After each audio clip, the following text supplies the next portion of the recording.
성경 말씀 같이 보도록 하겠습니다. 창세기 14장 17절에서 24절까지 제가 먼저 하고 교독하는 형태로 하겠습니다. 아브라함이 그돌라오멜과 그의 동맹을 맺은 왕들을 쳐부수고 돌아온 뒤에 소돔 왕이 아브라함을 맞아서 사회 벌판 곧 왕의 벌판으로 나왔다. 그때에 살렘 왕 멜기세덱은 빵과 포도주를 가지고 나왔다. 그는 가장 높으신 하나님의 제사장이다. 그는 아브라함에게 복을 빌어 주었다. 천지의 주제 가장 높으신 하나님, 아브라함에게 복을 내려 주십시오.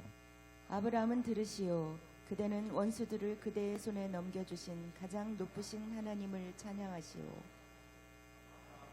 가지고 있는 것에서 열의 하나를 멜기세덱에 주었다. 소돔 왕이 아브라함에게 말하였다. 사람들은 나에게 돌려주시고 물건은 그대가 가지시오. 아브라함이 소돔 왕에게 말하였다. 하늘과 땅을 지으신 가장 높으신 주 하나님께 나의 손을 들어서 맹세합니다. 그대의 것은 실오라기 하나나 신발끈 하나라도 가지지 않겠습니다. 그러므로 그대는 그대 덕분에 아브라함이 부자가 되었다고는 절대로 말할 수 없을 것입니다. 나는 아무것도 가지지 않겠습니다. 다만 젊은이들이 먹은 것과 나와 함께 싸우러 나간 사람들 곧 아넬과 네스골과 마므레에게로 돌아갈 목마는 따로 떼어서 그들이 저마다 제 몫을 가질 수 있게 하시기 바랍니다. 아멘. 네, 우리 목사님 나오셔서 기도 제목이 달라야 합니다라는 제목으로 설교해 주시겠습니다. 네, 은혜 많이 받으세요.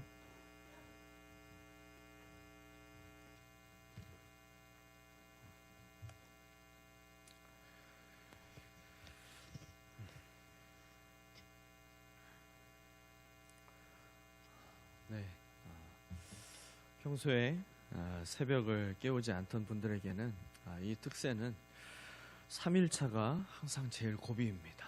3일째가 더욱이 어제는 또 하루 종일 비가 와가지고 새벽까지 비가 왔죠. 그래서 오늘 새벽은 아마 더 나오기 쉽지 않았을 텐데 이 따뜻한 이불의 유혹을 이기고 예배당에 나오신 것 자체가 승리하신 것입니다. 우리 옆 사람을 이렇게 축복하면서 한번 인사해 봤으면 좋겠어요. 승리하셨습니다. 네. 한 번 더 인사할 때 당신은 제가 보니 아브라함입니다. 한번 그렇게 얘기해 주세요. 네. 네. 네. 우리는 지금 새벽마다 이 아브라함의 여정을 우리가 계속 따라가고 있어요. 하나님이 한 사람을 어떻게 부르시고 또 어떻게 깨트리시고 또 어떻게 빚으셔서 복의 통로로 만드시는지를 우리가 함께 보고 있습니다. 여러분, 태생적으로 복의 통로가 되는 사람이 있을까요? 없습니다. 태생적으로 복의 통로가 될 만한 그런 자격과 믿음과 인격과 성품을 타고난 사람은 없는 거예요. 요즘 말로 하면 복의 통로가 될 만한 금수저는 없다는 것입니다. 여러분, 복의 통로가 되는 그 축복은요 전적인 하나님의 은혜로만 되는 것입니다. 아브라함의 여정을 우리가 따라가면서 우리는 아브라함의 위대함을 발견해서는 안 돼요. 아브라함의 위대함을 우리가 자꾸만 쳐다보려고 해서는 안 됩니다. 아브라함을 위대하게 만드신 하나님을 볼 수 있어야 합니다. 복의 통로로 빚어가시는 그 토기장이 되시는 하나님을 볼 수 있어야 됩니다. 왜 그렇습니까? 아브라함의 하나님이 바로 나의 하나님이시기 때문에. 아브라함을 복 주신 그 하나님이 여러분 지금 이 시대에도 하나님께서 아브라함과 같이 복을 주시는 하나님이시기 때문에 여러분 그 하나님을 크게 발견하시기를 바랍니다. 아브라함을 하나님이 어떻게 복의 통로로 빚어가셨습니까? 12장에서 보니까 아브라함을 삶의 전부였던 갈대아 우르에서 부르셔서 먼저 떠나게 하셨어요. 그 시작은 믿음의 조상답게 멋지게 되었지만 가나안에 도착해서 만난 기근의 위기를 넘어서지 못했죠. 하나님이 없는 애굽을 선택하면서 실패하며 무참히 깨지게 됩니다. 하지만 이 실패의 경험을 통해서 아브라함이 아주 놀라운 영적인 진리를 그가 깨닫고 그의 믿음이 조금씩 새로워지게 되잖아요. 하나님 한 분이면 충분하구나. 하나님이 계셔야만 비로소 내가 안전할 수 있구나. 이 하나님이 한 분이면 충분하다라고 하는 그 믿음이 아브라함 안에서 빚어지게 됩니다. 그리고 13장에 가서 이제 롯과 결별을 하게 되잖아요. 비옥한 땅을 선택한 롯을 아브라함은 원망하거나 시기하지도 않았어요. 왜요? 서로 땅을 고르고 있는 것이 아니라 롯은 비옥한 땅을 골랐지만 아브라함은 땅을 고른 게 아니에요. 이미 하나님을 선택했기 때문에. 아브라함은 하나님을 이미 선택했기 때문에 더 이상 어떤 땅이든지 그 땅은 문제가 되지 않았던 것입니다. 하나님 한 분이면 충분하기에 어느 땅을 선택해도 전혀 상관이 없는 그 믿음까지 아브라함은 자라게 되죠. 그리고 이제 오늘 본문이 되는 14장에서 아브라함은요, 태어나서 처음으로 해본 전쟁에 나갑니다.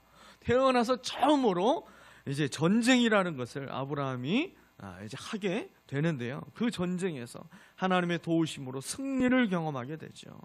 근데 여러분, 하나님이 아브라함을 복의 사람으로 만드시는 과정은 이 전쟁에서 승리했다라고 해서 그 승리에서 끝나지 않았어요. 하나님은 아브라함을 기도의 사람으로 빚어가시는 것을 오늘 말씀을 통해서 우리에게 보여주십니다. 오늘 새벽을 깨운 저와 여러분이 기도의 사람으로 빚어지는 은혜가 있게 되시기를 바랍니다. 오늘 본문은 아브라함이 전쟁에서 승리하고 돌아오는 장면이에요. 아브라함이 전쟁을 나가게 된 이유는 계속해서 말씀을 드렸듯이 소돔성 안에 살고 있던 그 조카 롯이 포로로 끌려갔다라고 하는 그 소식을 듣고 이 롯을 구하기 위해서 이제 전쟁에 나가게 된 것이죠. 여러분, 그 영화를 예전에 보셨는지 모르겠어요. 라이언 일병 구하기. 네, 라이언 일병 구하기. 그래, 저기 영화가 워낙 또 잘 만들어지고 또 사실적인 묘사를 잘 해가지고 실제 저 전쟁에 이 나갔던 사람들의 생존자들의 증언을 바탕으로 영화의 여러 가지 그 장면들을 전부 다 구현했기 때문에 스티븐 스필버그 감독이 굉장히 심혈을 기울여서 만들면서 여러 가지 상을 휩쓸었던 그런 영화였죠. 라이언 일병 구하기.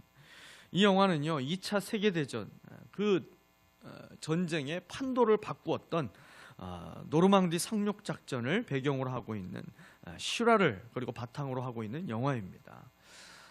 이 영화의 내용을 보면 이 작전에 어느 한 가정에 4명의 자녀들이 있었는데 4명의 아들들 중에 이 4명의 아들이 전부 다 이 작전에 참전하게 돼요. 그런데 4명의 아들 중에 3명의 아들이 이 전쟁에서 죽게 됩니다. 막내 아들 라이언만 겨우 살아남게 돼요. 그런데 함께 돌아오지 못합니다. 여전히 그 적진 안에 살아만 있을 뿐 이 고국으로 돌아오지 못하고 있는 상태였어요.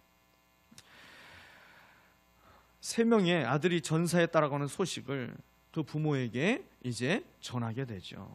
그러면서 미 행정부가 아직 살아있는 그 라이언 일병을 반드시 구해서 가족의 품으로 돌려보내라, 이 명령을 내리게 됩니다. 미군의 특수부대 최고의 요원 8명을 선발해 가지고요, 이 라이언 일병을 구출하기 위해서 이제 미국이 움직이게 되죠.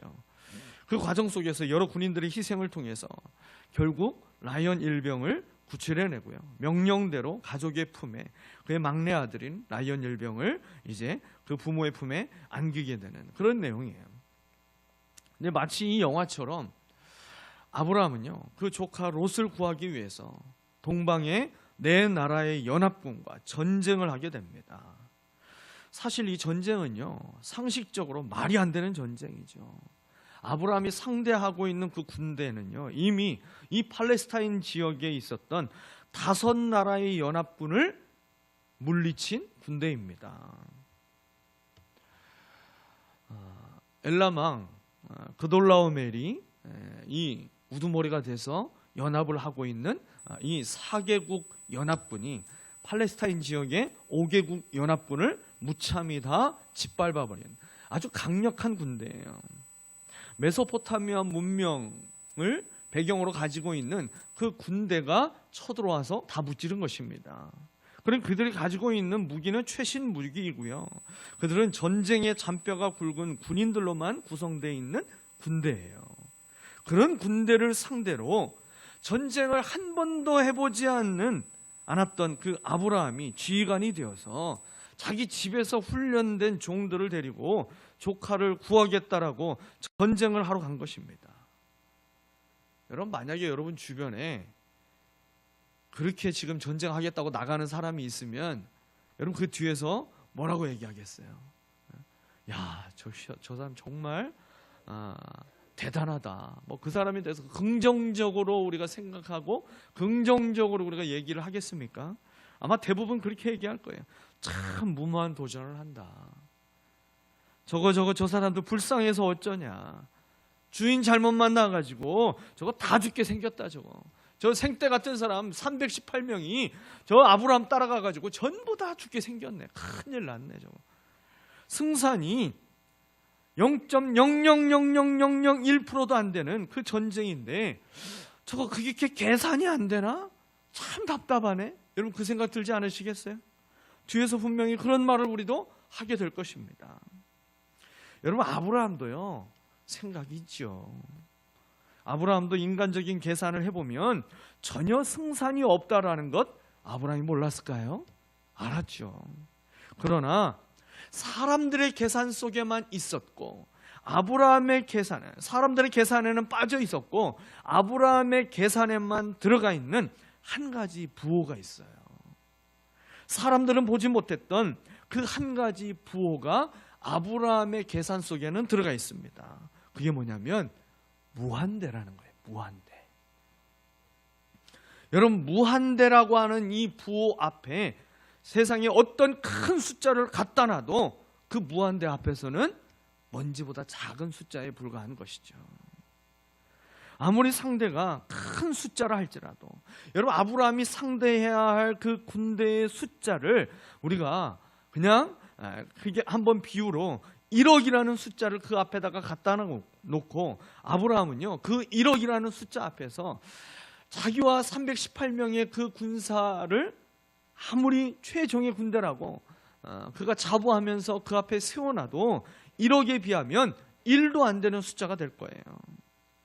그런데요 아무리 상대가 큰 숫자라 할지라도 1도 안 되는 아브라함에게는 무한대가 되시는 하나님이 함께 계시기 때문에 우리 편이 훨씬 크고 강하다는 믿음이 있었다라는 것입니다. 전투력이 아무리 강해도 하나님을 이길 수 있는 무기나 군대는 없다라고 하는 그 믿음이 아브라함에게는 있었다라는 것이죠. 저와 여러분에게 이 믿음이 있게 되기를 축원합니다. 그러니까 아브라함은 계산을 못하는 사람이에요? 아니면 계산을 정확하게 잘하는 사람이에요? 네, 누구보다도 계산을 정확하게 할 줄 알았던 사람이 아브라함이었습니다. 계산에 하나님을 포함시킬 줄 아는 여러분 이 한 끗 차이, 세상에서도 말하는 한 끗 차이가 있잖아요. 이 한 끗 차이가요 이 전쟁의 승패를 완전히 가르게 됐죠. 아브라함의 믿음대로 하나님이 이 전쟁에 전적으로 개입하셔서 승리하게 됩니다. 그런데 전쟁에서 승리하게 하는 것이 하나님의 목적이 아니었어요. 하나님이 이 전쟁에서 승리하게 하시면서 그 다음이 하나님께서는 진짜 이 아브라함을 통해서 이루고자 하시는 본론으로 들어가는 과정일 뿐이었습니다. 하나님의 본론은 전쟁 승리 이후부터 본론의 시작이었어요. 아브라함이 복의 통로가 되기 위해서는 전쟁에서 이기는 것보다도 더 중요한 것이 있었어요. 그것이 뭐냐면 승리 이후에 무엇을 구하며 사느냐라는 거예요. 성공 이후에 무엇을 구하며 살아가는 인생이 되어야 할 것인가. 여러분 인생은 전쟁의 연속이잖아요. 공부도 전쟁, 취업도 전쟁이고 지나가는 것도 전쟁이고요. 결혼도 전쟁이고 군대 가서도 열심히 또 살아가는 것이 전쟁인 것 같고 인간관계도 마찬가지고요. 자녀 양육하는 것도 전쟁인 것 같고 직장 생활도 다 전쟁인 것 같아요. 어떻게 보면 쉬운 것이 하나도 없고 전쟁과 같은 인생을 우리는 살아갑니다. 그래서 전쟁이라 여겨지는 순간을 만나게 되면요, 사람들은 도움이 될 방법과 그리고 사람을 찾게 돼요. 믿는 사람은 어떻게 합니까? 기도하게 되죠. 전쟁 같은 삶의 문제를 만나기 전과 그리고 전쟁을 치르는 중에는 기도를 시키지 않아도 알아서 잘하고 있어요. 힘들 때 기도하죠. 아플 때 기도합니다. 궁핍할 때 기도합니다. 실패할 때 기도합니다. 그런데 진짜 기도의 사람인지 아닌지 판가름이 나는 것은 전쟁이 끝난 뒤에 할 수가 있어요. 그것도 전쟁이 승리로 끝난 뒤에 확실하게 알 수가 있습니다. 아브라함이 복의 통로가 되기 위해서 그에게 있어서 반드시 고쳐지고 그리고 하나님의 손길로 빚어져야 될 부분이 기도였습니다. 기도. 왜 그러냐면 하나님이 하신 약속의 말씀 가운데 그 말씀이 있잖아요. 아브라함이 축복한 대로 하나님이 복을 주시겠다라고 약속하셨잖아요. 그러니 아브라함이 하나님의 뜻대로 구할 줄 아는 기도의 사람이 반드시 돼야 됩니다. 하나님께서 아브라함을 기도의 사람으로 빚으시기 위해서 이제 아브라함이 승리 후에 어떤 기도 제목을 붙들게 하시는지 오늘 본문을 통해서 우리에게 두 가지로 보여주십니다. 첫째로 이 아브라함이 어떠한 순간을 계속해서 붙잡아야 할 아주 중요한 기도의 제목이 있어요. 그 첫 번째가 바로 하나님의 영광을 기도해야 된다는 거예요. 하나님의 영광을 기도해야 합니다. 우리 한번 따라해 보실까요? 하나님의 영광을 기도해야 합니다.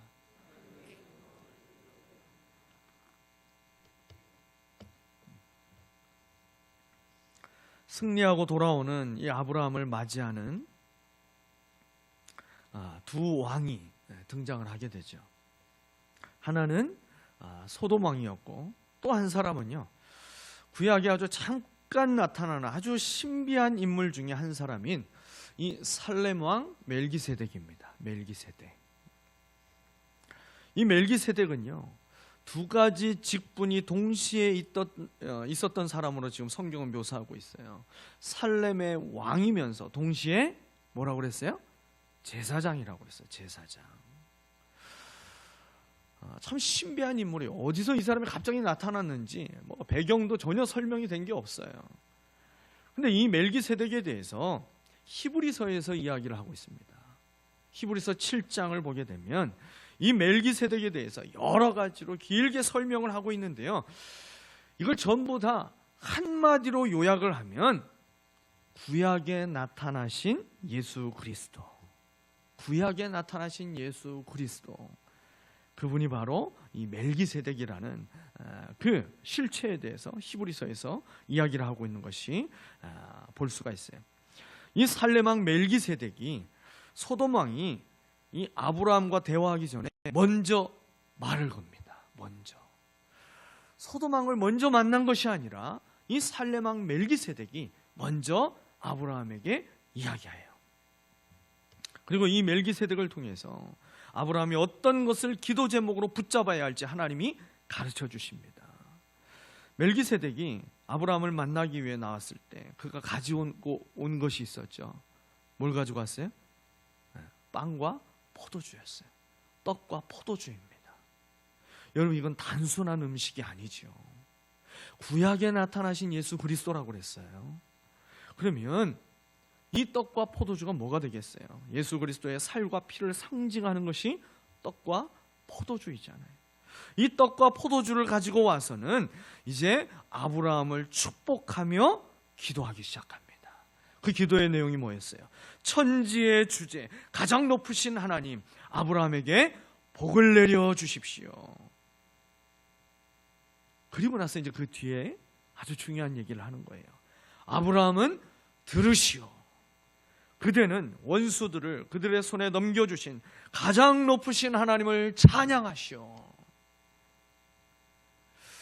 마치 당근을 먼저 주고 그 뒤에 채찍이 있는 것처럼 아브라함을 축복하고 나서 아브라함이 정신이 번쩍 나도록 아브라함의 영혼을 깨우게 되는, 당신이 지금 이 순간에 무엇을 해야 되는지 당신 지금 모르고 있는 것 같습니다. 당신은 하나님의 이름만 높여야 합니다. 그 하나님의 영광만 자랑하는 인생이 되어야 합니다. 그 얘기를 지금 크게 들려주고 있는 거예요. 멜기세덱을 통해서 하나님의 음성이 크게 들립니다. 이 전쟁을 통해 영광을 받으실 분은 오직 하나님 한 분뿐입니다. 하나님의 이름만 높여지도록 아브라함은 하나님의 영광을 가려서는 안 됩니다. 이 말씀을 멜기세덱을 통해서 듣게 하신 이유는 분명합니다. 승리 이후에 아브라함의 마음에 있는 생각을 하나님이 아셨기 때문이죠. 그거 시키지 않아도 내가 당연히 해야 될 건데, 여러분 마음에 있어도 그게 입 밖으로 나오는 것이 쉽지 않고요. 우리의 마음의 중심에 어떤 생각이 자리 잡고 있는지 하나님은 다 보시고 아십니다. 아브라함에게 무엇이 진정한 복인지 우리 이 멜기세덱을 통해서 하나님이 다시금 일깨워 주십니다. 사람이요, 성공하고 나면 화장실 들어갈 때와 나올 때 다르듯이 마음이 달라지게 돼요. 시험을 보기 전에는 막 열심히 기도하죠. 병에 걸려도 기도하고, 돈이 없어도 궁핍해지면 또 기도합니다. 그런데 문제는 이 문제가 해결되어서 형통하게 되면 기도가 줄어들어요. 아니, 줄어들다 못해서 어떤 사람은요, 다음 문제가 생길 때까지 기도를 방학하는 사람도 있어요. 여러분, 이것은 진정한 복이 무엇인지 모르기 때문에 그런 거죠. 진정한 복은요, 문제가 해결되는 게 복이 아닌 거예요. 오늘 이 아브라함에게 하나님이 진정한 복이 무엇인지 가르쳐 줍니다.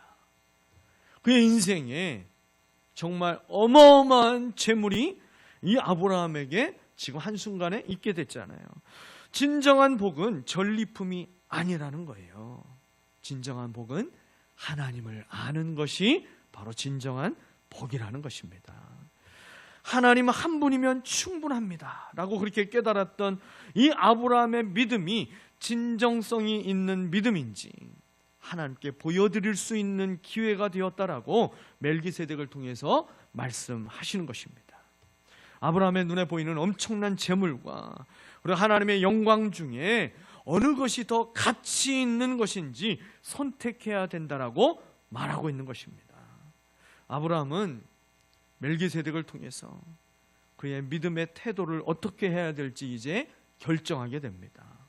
무엇을 선택하고 무엇을 버려야 할지 그 기준을 확실하게 정하게 되죠.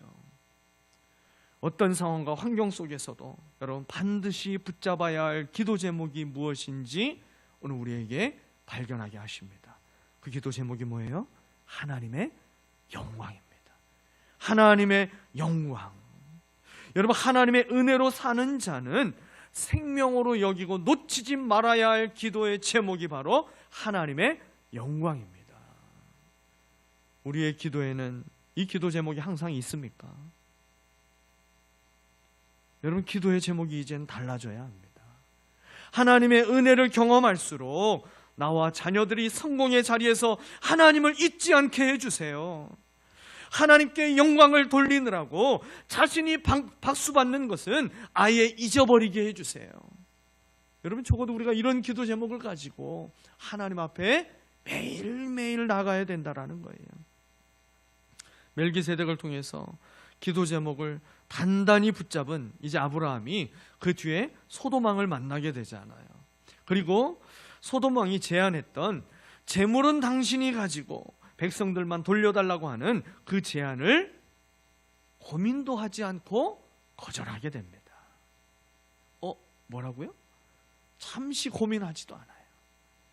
아브라함 앞에 재물은요, 여러분 그냥 우리나라에서 로또 맞은 그런 수준이 아니에요.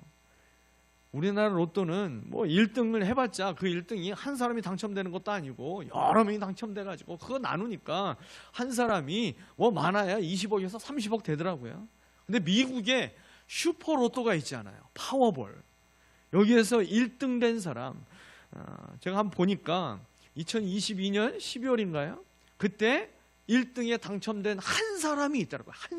한 사람이 1등이 당첨됐는데 그때 당시에 그 1등 당첨된 금액이 얼마인지 아십니까? 우리나라 돈으로 환산해 보니까 3조 200억이에요. 놀라지도 않고 뭐 그 정도 가지고 놀래요. 참 목사님 그릇이 작네 뭐 이렇게 생각하죠. 제가 그릇이 작을 수도 있어요. 네. 여러분 우리나라 로또는 거기에 비하면 껌값이잖아. 껌값. 그 정도 수준의 재물이 지금 아브라함 앞에 있는 거예요. 근데 아브라함은요, 흔들리지 않고 단호하게 거절합니다. 여러분 아브라함이 했던 그 거절의 그 말을 우리가 다시 한번 읽어봤으면 좋겠어요. 네, 아브라함이 했던 그 거절하면서 소돔왕에게 했던 말을 여러분 우리가 아브라함의 그 믿음과 결단을 가지고 하나님의 영광이 훨씬 더 크고 귀하다라고 하는 하나님의 영광의 가치를 우리가 더 크게 깨닫고 아브라함과 같은 믿음을 가지고 우리가 함께 그렇게 같이 읽어봤으면 좋겠습니다. 같이 읽겠습니다. 하늘과 땅을 지으신 가장 높으신 주 하나님께 나의 손을 들어서 맹세합니다. 그대의 것은 실오라기 하나나 신발끈 하나라도 가지지 않겠습니다. 그러므로 그대는 그대 덕분에 아브라함이 부자가 되었다라고는 절대로 말할 수 없을 것입니다. 나는 아무것도 가지지 않겠습니다. 아멘. 여러분 너무 멋지지 않나요? 하나님의 영광과 그 무엇도 비교할 수 없다라고 하는 믿음의 고백이자 선포입니다. 세상에서 아무리 많은 재물을 가져와도, 세상에 아무리 높은 명예와 권력을 가져와도요, 그 모든 것을 다 합한다 할지라도 하나님의 영광과는 비교할 수 없는 것입니다. 왜 그렇습니까? 하나님의 영광은 무한대이기 때문에 그런 거예요. 무한대. 하나님의 영광이 기준이 되고 하나님의 영광을 항상 구하는 여러분 복의 통로가 되시기를 주님의 이름으로 축원합니다. 두 번째, 계속해서 붙잡아야 할 또 한 가지 기도 제목이 있어요. 그게 뭐냐면 받는 것보다 드리기를 기뻐하는 인생이 되기를 기도해야 됩니다. 한번 따라해 보시죠. 받는 것보다 드리기를 기뻐하는 인생이 되기를 기도해야 합니다.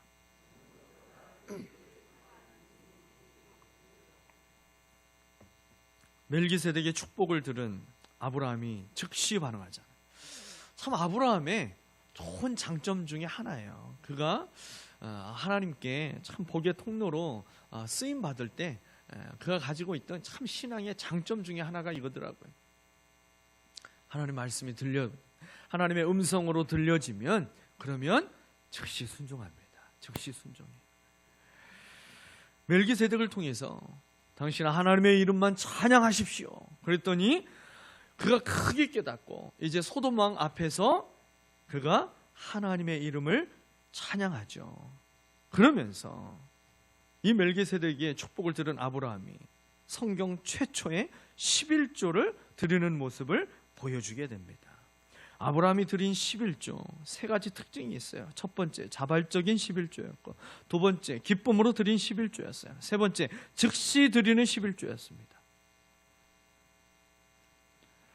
멜기세덱이 열의 하나를 내게 주십시오 요구한 게 전혀 없습니다. 아브라함이 스스로 드렸어요. 왜 그랬습니까?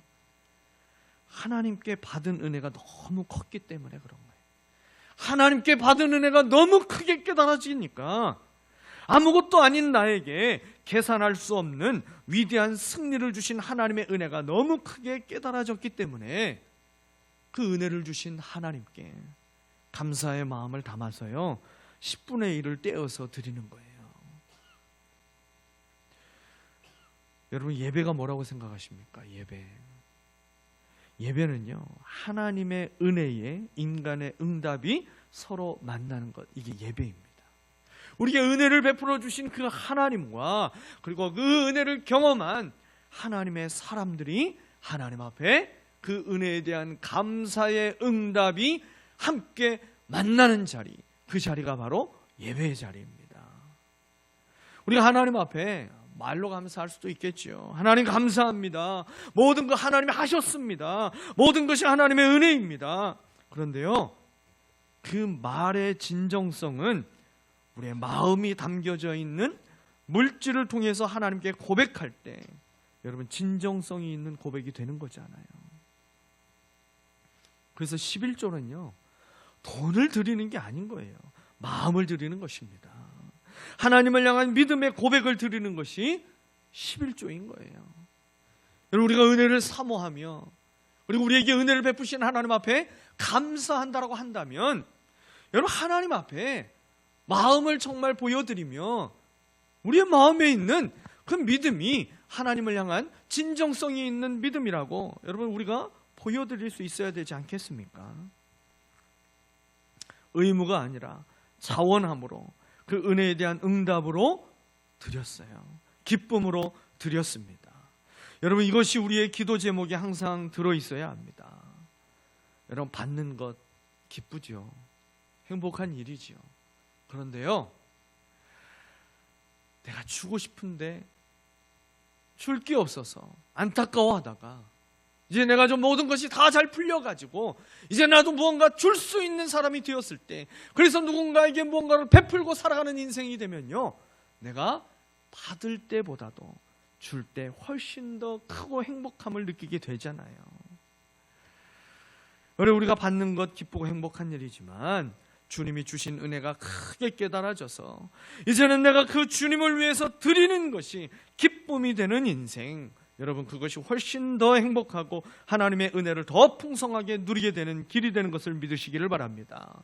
여러분, 그것이 복의 통로로 살아가는 인생인 거예요. 나의 시간과 물질과 재능과 건강이 하나님이 원하시는 곳에 쓰여지는 것, 여러분 그것이 복의 통로로 살아가는 거잖아요. 하나님이 어떤 사람을 복 주실까요? 하나님 복을 줬는데 그 복이 흘러가지 않고 계속 고여있는 사람에게는 하나님은 더 이상 복을 주시지 않죠. 계속 그 안에 머물러만 있는데 이 하나님의 복이 계속 흘러가면서 이 세상을 하나님의 나라로 바꿔가고 있는 사람에게 하나님은 하나님의 복을 더 많이 부어주시는 것이죠.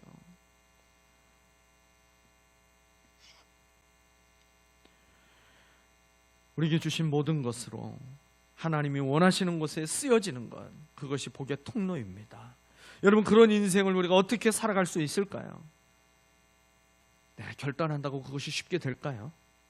기도하지 않고 그런 인생을 쉽게 살 수 있을까요? 여러분, 육체의 연약함을 안고 우리도 살아가고 있어요. 남들과 다르게 살아가는 것 여러분 쉽지 않잖아요. 물을 다시 거슬러 올라가야 되는 연어처럼 여러분 힘겹게 살아가야 되는 거잖아요. 믿음으로 살아간다라는 것, 하나님의 뜻대로 살아간다라는 것, 다른 사람처럼 우리도 좀 섬김을 받고 싶은데 섬기며 살아가야 된다라는 것, 여러분 그거 어렵잖아요. 기도하지 않고는 우리는 그 삶을 살아갈 수가 없습니다.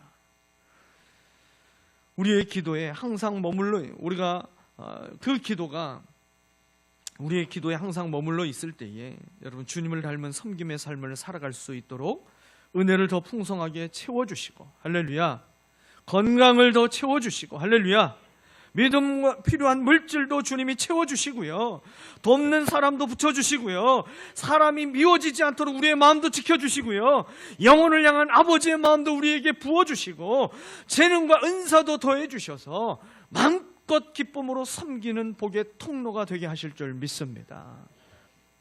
아브라함을 기도의 사람으로 빚어주신 하나님께서 오늘 저와 여러분을 기도의 사람으로 빚어주시기를 소망합니다.